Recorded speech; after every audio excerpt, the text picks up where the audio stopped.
Hello, my name is Scott Noble, and I'm the Director of Athletics at Western New Mexico University. And I would like to read to you one of my favorite books, Curious George.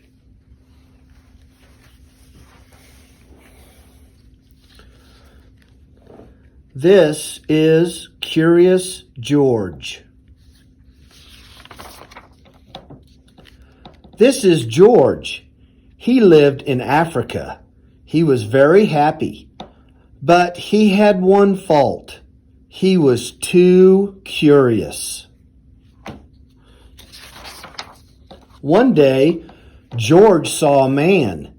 He had on a large yellow straw hat. The man saw George too. What a nice little monkey, he thought. I would like to take him home with me. The man put his hat on the ground, and of course George was curious. He came down from the tree to look at the large yellow hat. The hat had been on the man's head. George thought it would be nice to have it on his head. He picked up the hat and put it on. The hat covered George's head, and he couldn't see. The man picked him up quickly and popped him into a bag. George was caught. The man with the big yellow hat put George into a little boat, and a sailor rowed them both across the water to the big ship. George was sad, but he was still a little curious. On the big ship, things began to happen. The man took off the bag. George sat on a little stool, and the man said, "George, I am going to take you to a big zoo in a big city. You will like it there. Now run along and play, but don't get into any trouble." George promised to be good, but it was easy for little monkeys to forget. On the deck, he found some seagulls. He wondered how they could fly. He was very curious. Finally, he had to try. It looked easy, but oh, what happened? First, this, and then this. Where is George? The sailors looked and looked. At last they saw him, struggling in the water, and almost all tired out. "Man overboard!" cried the sailors as they threw him a life belt. George caught it and held on. At last he was safe on board. After that, George was more careful to be a good monkey, until at last the long trip was over.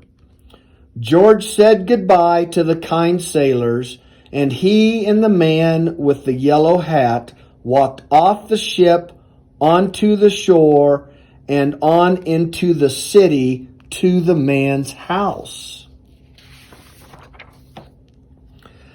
After a good meal and a good pipe, George felt very tired. He crawled into bed and fell asleep at once.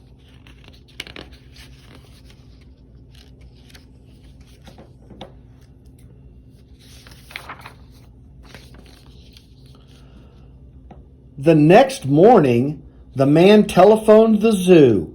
George watched him. He was fascinated. Then the man went away. George was curious. He wanted to telephone too.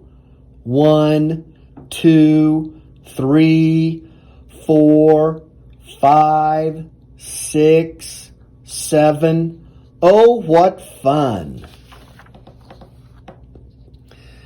Ding-a-ling, ding-a-ling.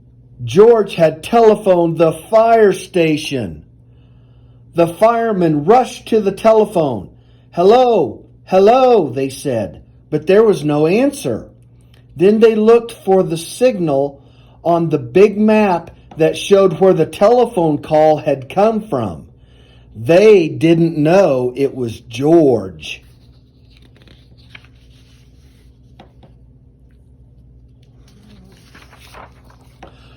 Hurry, hurry, hurry!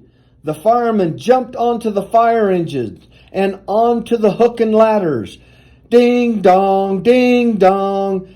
Everyone out of the way. Hurry, hurry, hurry.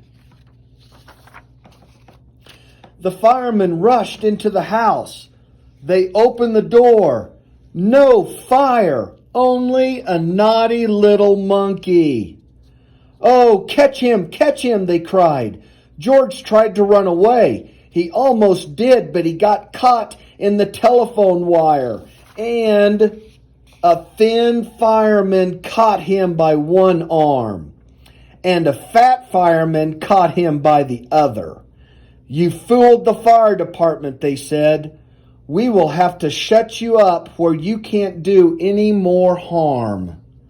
They took him away and shut him in a prison. George wanted to get out. He climbed up to the window to try the bars. Just then the watchman came in. He got on the wooden bed to catch George, but the watchman was too big and heavy. The bed tipped right up. The watchman fell over, and quick as lightning, George ran out the open door. He hurried through the building and out onto the roof, and then he was lucky to be a monkey. Out he walked on the telephone wires. Quickly and quietly over the guards' heads, George walked away. Down the street outside the prison wall stood a balloon man. A little girl bought a balloon for her brother, and George watched. He was curious again. He felt he must have a bright red balloon. Instead of one balloon, the whole bunch broke loose. In an instant, the wind whisked them all away. With them went George, holding on tight with both hands. Up, up he sailed, higher and higher. The houses looked like toy houses, and the people looked like dolls. George was frightened. He held on very tight. At first, the wind blew in great gusts, but then it quieted. Finally, it stopped blowing altogether. George was very tired. Down, down he went, and bump, right on top of a traffic light. Everyone was surprised. The traffic got all mixed up, and George didn't know what to do. And then he heard someone call, "George!" George was very happy. The man was happy too. George slid down the post, and the man with the big yellow hat put him under his arm. Then he paid the balloon man for all of the balloons. And then George and the man went to the zoo. What a nice place for George to live. The end. I hope you enjoyed one of my favorite stories, and soon to come will be other Mustang athletes and staff members to read their favorite stories too. You guys have a great day.